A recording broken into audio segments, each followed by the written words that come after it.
ವಿದ್ಯಾರ್ಥಿಗಳೇ, ಮಾರ್ಚ್ 2025 ಪರೀಕ್ಷೆ 1ರಲ್ಲಿ ಬಂದಿರತಕ್ಕಂಥ ಕ್ವಶನ್ ಪೇಪರು. ಈಗ ನಮಗೆ ಪರೀಕ್ಷೆ 2ಅನ್ನು ಮೇ 26ರಂದು ನಡೆಸಲಾಗುತ್ತೆ. ಅದಕ್ಕೆ ಸಂಬಂಧಪಟ್ಟಿರೋ ಹಾಗೆ ಕಡಿಮೆ ಮಾರ್ಕ್ಸ್ ಬಂದಿರತಕ್ಕಂಥ ಅಥವಾ ಕಡಿಮೆ ಅಂಕಗಳನ್ನು ಬಂದು ಫೇಲ್ ಆಗಿರ್ತಕ್ಕಂಥ ಹುಡುಗರಿಗೆ ಈ ಒಂದು ಪರೀಕ್ಷೆಯನ್ನು ಪ್ರಶ್ನೆ ಪತ್ರಿಕೆಯನ್ನು ನಾನು ತಗೊಂಡಿದ್ದೀನಿ. ಮೊದಲನೇದಾಗಿ 2 ಮತ್ತು 3ರ ಲಾಸ ಎಷ್ಟು ಅಂತ ಕೇಳಿದ್ದಾನೆ. ಇಲ್ಲಿ 2 ಮತ್ತು 3ರ ಲಾಸವನ್ನು ತಗೊಂಡ್ರೆ ಇಲ್ಲಿ 2 ಇಂಟು 1 ಇನ್ನೊಂದು 3 ಇಂಟು 1 ಅಲ್ಲಿಗೆ 2 3 6 ಲಾಸ ಆಗ್ತಕ್ಕಂಥದ್ದು. ಅದೇ ಮಾಸ ಆಗಿದ್ರೆ ನಮಗೆ 1 ಮತ್ತು 1 ಮಾಸ 1 ಆಗ್ತಾ ಇತ್ತು. ಆದರೆ ಲಾಸ ಕೇಳಿರೋದ್ರಿಂದ ನಮಗೆ ಮಾಸ ಬರ್ತಕ್ಕಂಥದ್ದು 6 ಬರ್ತಕ್ಕಂಥದ್ದು. ಇದು ನಮಗೆ ಸರಿಯಾಗಿರ್ತಕ್ಕಂಥ ಉತ್ತರ ಆಗಿದೆ. ನೆಕ್ಸ್ಟ್ ಕ್ವಶನ್ ಅನ್ನು ನೋಡೋಣ. Next question a1x b1y plus c1 is equal to 0, a2x plus b2y plus c2 is equal to 0. ಈ ಸಮೀಕರಣವನ್ನು ಪ್ರತಿನಿಧಿಸುವ ರೇಖೆಗಳು ಐಕ್ಯಗೊಂಡಾಗ ಸರಿಯಾದ ಸಂಬಂಧ ಅಂತ ಕೇಳಿದ್ದಾನೆ. ಇಲ್ಲಿ ನಮಗೆ ಯಾವಾಗಲೂ ಕೂಡ 3 ಕಂಡೀಷನ್ಗಳು ಗೊತ್ತಿರಬೇಕು. a1 by a2 not equal to b1 by b2. ಇದು ಛೇದಿಸುವ ರೇಖೆಗಳಿಗೆ ಸಂಬಂಧಪಟ್ಟಿರ್ತಕ್ಕಂಥದ್ದು. ಹಾಗೆಯೇ a1 by a2 is equal to b1 by b2 not equal to c1 by c2 ಆದರೆ ಇದು ಸಮಾಂತರ ರೇಖೆಗಳಿಗೆ ಸಂಬಂಧಪಟ್ಟಿರ್ತಕ್ಕಂಥದ್ದು. ಹಾಗೆಯೇ ಇಲ್ಲಿ ಐಕ್ಯಗೊಂಡಾಗ ಅಂದಾಗ ಅಲ್ಲಿಗೆ ನಮಗೆ ಬರ್ತಕ್ಕಂಥ ಸಂಬಂಧ a1 by a2 is equal to b1 by b2 is equal to c1 by c2 ಆಗಿರ್ತಕ್ಕಂಥದ್ದು. ಇದು ಸರಿಯಾಗಿರ್ತಕ್ಕಂಥ ಉತ್ತರ ಆಗುತ್ತೆ. ನೆಕ್ಸ್ಟ್ ಕ್ವಶನ್ ತಗೋಣ.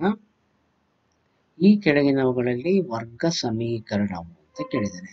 ವರ್ಗ ಸಮೀಕರಣ ಅಂದ ತಕ್ಷಣನೇ ನಮಗೆ ax² plus bx plus c is equal to 0.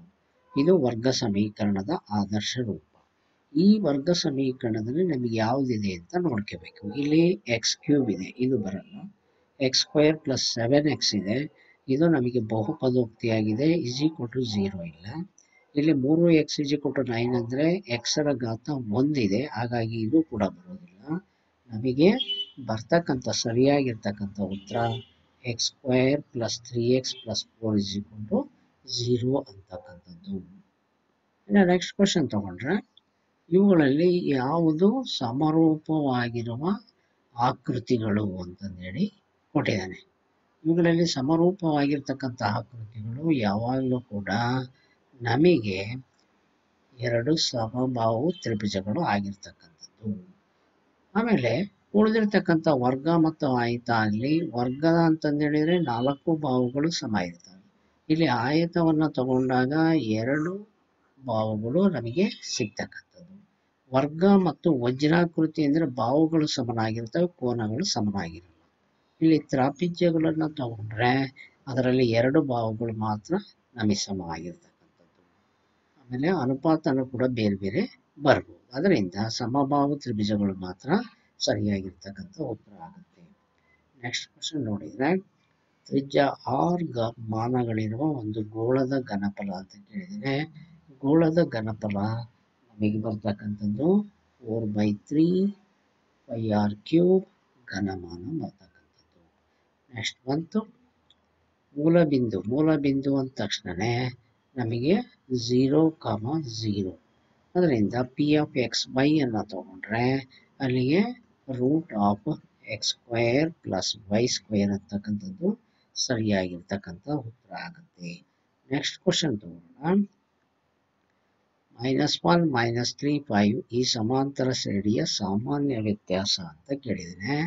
ಇದರಲ್ಲಿ -1 -3 -5 a1 a2 a3 a2 minus a1 is equal to a3 minus a2 ಅಂತ ಇಟ್ಕೊಂಡ್ರೆ ಅಲ್ಲಿ -3 ಮೈನಸ್ ಇಲ್ಲೊಂದಿದೆ ಇಲ್ಲೊಂದಿದೆ ಅಂದರೆ ಮೈನಸ್ ಆಫ್ ಮೈನಸ್ ಆದರೆ +1 ಆಗುತ್ತೆ. a3 -5 ಇದೆ, ಇಲ್ಲಿ ಮೈನಸ್ ಆಫ್ ಮೈನಸ್ +3 ಆಗುತ್ತೆ. ಅಲ್ಲಿಗೆ ನಮಗೆ -2 ಅಂತಕ್ಕಂಥದ್ದು ಸರಿಯಾಗಿರ್ತಕ್ಕಂಥ ಉತ್ತರ ಆಗುತ್ತೆ. ನೆಕ್ಸ್ಟ್ ಒಂದು ಕ್ವಶನ್ ತಗೊಂಡ್ರೆ, ಕೊಟ್ಟಿರುವ ಚಿತ್ರದಲ್ಲಿ ಓ ಕೇಂದ್ರದಲ್ಲಿ ಓ ವೃತ್ತ ಕೇಂದ್ರ, ಇದರಲ್ಲಿ APB ಕಂಸದ ಉದ್ದ 4π, ಇದು 4π ಅಂತಕ್ಕಂಥದ್ದು ಈ ಕಂಸದ ಉದ್ದ ಆಗಿರ್ತಕ್ಕಂಥದ್ದು. OB ಇದು ನಮಗೆ ತ್ರಿಜ್ಯ, OB = 9 ಸೆಂಟಿಮೀಟರ್ R. ಥೀಟಾದ ಕೋನ ಎಷ್ಟು ಅಂತ ಕೇಳಿದ್ದಾನೆ. ಅಲ್ಲಿಗೆ ನಮಗೆ ಕಂಸದ ಉದ್ದವನ್ನು ಕಂಡುಹಿಡಿಯೋದಕ್ಕೆ ನಾವು ಬಳಸ್ತಕ್ಕಂಥ ಸೂತ್ರ θ/360 ಡಿಗ್ರಿ ಇಂಟು 2πr. ಆದರೆ ಕಂಸದ ಉದ್ದ ಎಷ್ಟು ಕೊಟ್ಟಿದ್ದಾನೆ? 4π ಕೊಟ್ಟಿದ್ದಾನೆ. ಹಾಗಾಗಿ ನಾವೇನು ಮಾಡ್ಬೋದು, ಪೈ ಕ್ಯಾನ್ಸಲ್ ಮಾಡ್ಬೋದು. 2 ಒಂದ್ಲೆ 2 ಎರಡ್ಲೆ. ಹಾಗೆಯೇ ಆರ್ ಬೆಲೆ ಇದೆಯಲ್ಲ, ಇಲ್ಲಿ θ = 360 ಡಿಗ್ರಿ, ಆರ್ ಬದಲಿ ನಮಗೆ 9 = 2, 9 ಒಂದ್ಲೆ 9 4ಲೆ. ಅಲ್ಲಿ θ ಕ್ರಾಸ್ ಮಲ್ಟಿಪ್ಲಿಕೇಶನ್ ಮಾಡಿದರೆ 80 ಡಿಗ್ರಿ ನಮಗೆ ಬರ್ತಕ್ಕಂಥದ್ದು. ಸರಿಯಾಗಿರ್ತಕ್ಕಂಥ ಉತ್ತರ 80 ಡಿಗ್ರಿ ಆಗ್ತಕ್ಕಂಥದ್ದು. ನೆಕ್ಸ್ಟ್ ಒಂದು ಕ್ವಶನ್ ನೋಡೋಣ. ಇದರಲ್ಲಿ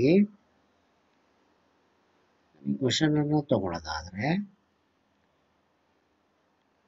ಒಂದು ರೇಖಾತ್ಮಕ ಬಹುಪದೋಕ್ತಿಯ ಮಹತ್ತಮ ಘಾತ ಅಂತ ಕೇಳಿದ್ದೇನೆ. ಇಲ್ಲಿ ರೇಖಾತ್ಮಕ ಅಂತ ತಕ್ಷಣವೇ AX + B ಬರ್ತಕ್ಕಂಥದ್ದು. ಇದರ ಘಾತ ಸೂಚಿ 1 ಇರೋದ್ರಿಂದ ಇದರ ಘಾತ 1 ಆಗುತ್ತೆ. ರೇಖಾತ್ಮಕದಲ್ಲಿ ಯಾವಾಗಲೂ ಕೂಡ ಇದು ಆದರ್ಶ ರೂಪ. ಇಲ್ಲಿ ಘಾತ ಸೂಚಿ ಇರೋದು 1 ಇದೆ, ಹಾಗಾಗಿ ಘಾತ ಡಿಗ್ರಿ 1 ನಾವು ತಗೊಳ್ತೀವಿ. ನೆಕ್ಸ್ಟು ಅಂಚಿನ ಉದ್ದ ಮಾನಗಳು ಅಂತಂದೇಳಿ, ವರ್ಗದ ಘನದ ಪೂರ್ಣ ಮೇಲ್ಮೈ ವಿಸ್ತೀರ್ಣ. ಇಲ್ಲಿ ವಕ್ರ ಪಾರ್ಶ್ವ ಮೇಲ್ಮೈ ವಿಸ್ತೀರ್ಣ ಅಲ್ಲ, ಪೂರ್ಣ ಮೇಲ್ಮೈ ವಿಸ್ತೀರ್ಣ ಆಗಿರೋದ್ರಿಂದ ಇಲ್ಲಿ ವರ್ಗ ಅಂದ ತಕ್ಷಣವೇ ನಮಗೆ ಬರ್ತಕ್ಕಂಥದ್ದು.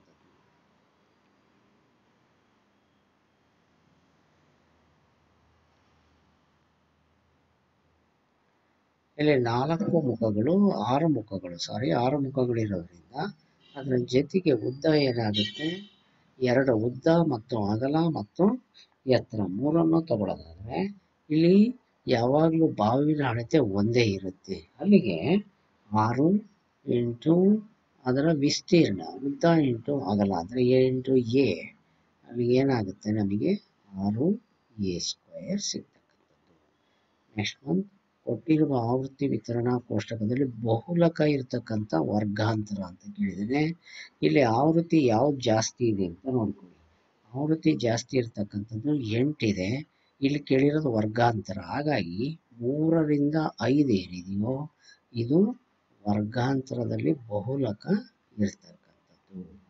ನೆಕ್ಸ್ಟ್ ಒಂದು ಅಸಂಭವ ಘಟನೆಯ ಸಂಭವನೀಯತೆ. ಅಸಂಭವ ಘಟನೆ ತಗೊಂಡ್ರೆ ಅದು ನಡೆಯದೇ ಇರತಕ್ಕಂಥ ಘಟನೆ, ಹಾಗಾಗಿ 0 ಬರುತ್ತೆ.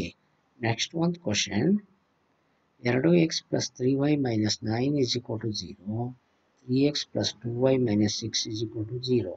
ಈ ರೇಖಾತ್ಮಕ ಸಮೀಕರಣಗಳು ಜೋಡಿಯ ಎಷ್ಟು ಪರಿಹಾರಗಳನ್ನು ಹೊಂದಿದೆ ಅಂತ ಕೇಳಿದ್ದಾನೆ.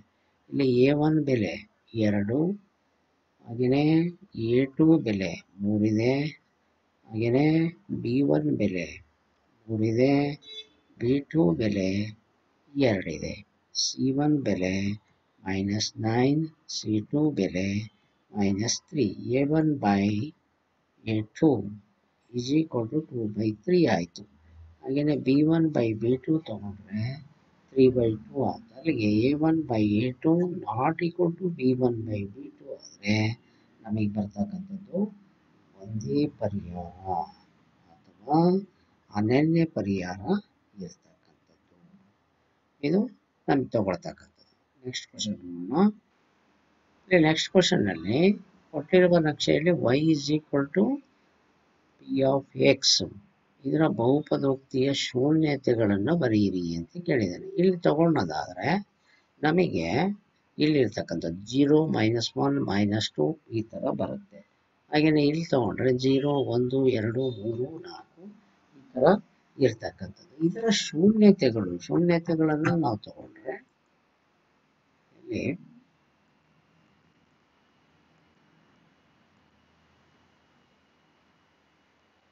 ಈ ಬೆಲೆ ಬರ್ತಕ್ಕಂಥದ್ದು -1 -4. ಅದರಿಂದ ಶೂನ್ಯತೆಗಳು -1 ಮತ್ತು 4 ಆಗಿರ್ತಕ್ಕಂಥದ್ದು. ಇಲ್ಲಿ next question, x into x+2 ವರ್ಗ ಸಮೀಕರಣದ ಮೂಲಗಳು ಅಂತ ಕೇಳ್ತಾರೆ. x into x+2 0. ಅಲ್ಲಿಗೆ x = 0, x+2 = 0, x -2. ಅಲ್ಲಿಗೆ ಮೂಲಗಳು 0 1 1 -2 ಇದು ಆಗ್ತಕ್ಕಂಥದ್ದು. ನೆಕ್ಸ್ಟ್ ಕ್ವಶನ್ ತಗೋಣ. ಇದರಲ್ಲಿ ನೆಕ್ಸ್ಟ್ ಕ್ವಶನ್ ಅಲ್ಲಿ ಕೊಟ್ಟಿರುವ ಚಿತ್ರದಲ್ಲಿ ತ್ರಿಭುಜ ABC ಸಮರೂಪಿ ತ್ರಿಭುಜ QRP ಎಂದು ತೋರಿಸಲು ಬಳಸಿರುವ ಸಮರೂಪತೆ ಅಂತ ಕೇಳಿದ್ದಾನೆ. ಇಲ್ಲಿ AB ಬಾಹುವನ್ನು ತಗೊಂಡ್ರೆ QR ಬಾಹು, AB ಬಾಹು ಡಿವೈಡ್ ಬೈ QR, ಹಾಗೆಯೇ BC ಬಾಹು ಡಿವೈಡ್ ಬೈ PR ಬಾಹು ಇಸ್ ಈಕ್ವಲ್ ಟು AC ಬಾಹು ಡಿವೈಡ್ ಬೈ PQ ಬಾಹು. ಅಲ್ಲಿಗೆ ಏನಾಯಿತು, 2/4 2.5/5 ನೆಕ್ಸ್ಟ್ 3/6 ಇಸ್ ಈಕ್ವಲ್ ಟು ಅಲ್ಲಿಗೆ ಎಲ್ಲದರ ಅನುಪಾತ 1/2 ಆಗುತ್ತೆ. ಹಾಗಾಗಿ ಇಲ್ಲಿ ಬಳಸಿರ್ತಕ್ಕಂಥ ಸಮರೂಪತೆಯ ನಿರ್ಧಾರಕ ಗುಣ ಬಾಹು ಬಾಹು ಮತ್ತು ಬಾಹು ಇದನ್ನು ಬಳಸಿರ್ತಕ್ಕಂಥದ್ದು. ಇದಿಷ್ಟು ಕೂಡ ಈ ವಿಡಿಯೋದಲ್ಲಿ ತಗೊಂಡಿದ್ದೀನಿ. ನೆಕ್ಸ್ಟ್ ವಿಡಿಯೋದಲ್ಲಿ ಉಳಿದಿರ್ತಕ್ಕಂಥ ನೆಕ್ಸ್ಟ್ ಲೆಕ್ಕಗಳನ್ನು ತಗೊಂಡ ಆದಷ್ಟು ಬೇಗ ಈ ಕ್ವೆಶ್ಚನ್ ಪೇಪರನ್ನು ಮುಗಿಸೋದಕ್ಕೆ ಪ್ರಯತ್ನ ಪಡೋಣ. ಎಲ್ಲರಿಗೂ ಕೂಡ ಧನ್ಯವಾದಗಳು.